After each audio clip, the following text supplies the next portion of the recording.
Akory aby atsika avagny atsimo agny, avagny avaratry, avagny antsinanany, avagny andrefany. Yeah. Fotsy mena maintso efa zitako ny vazaha, fotsy mena maintso efa zitako ny vazaha.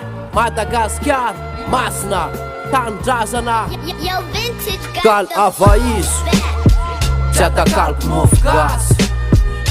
Fitafy avaizo, tsy atakaloko fitafy gasy. Soa ny antsika, malagasy tsy mena mitany any ampita. Afa mitsy miavaka, gasikara nosy masina, voadidina ranomasina. Tsy mamenatra milaza fa malagasy nalazaina fa mahantra maneran-tany izy. Kolontsaina lesy mbola miavaka maro, aleo andeny katso ampiretony afo. Efa reo mangahazo karakarao, ataovy malemy tsara defa ao. De atonogno katsaka aizy zany ny kobaravina. M.A.L gasy, averiko fona fa tsy mena amita. M.A.L gasy, malagasy lesy efa tsy tako ny vazaha.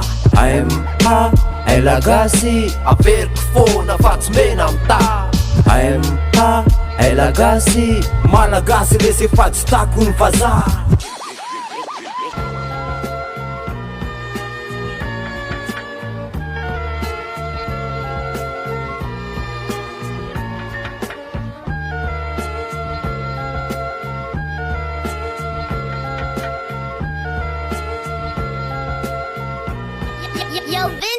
Soa gasikara rala, yeah. Soa gasikara ranambavy, yeah. Zavaboara rena kibon-tany ananana, gasikara manakarena fa saingy be ny titena.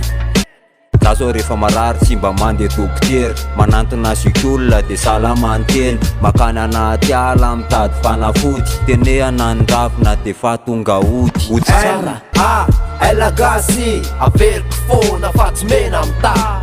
M.A.L gasy, malagasy lesy efa tsy tako ny vazaha. M.A.L gasy, averiko fona fa tsy mena amita.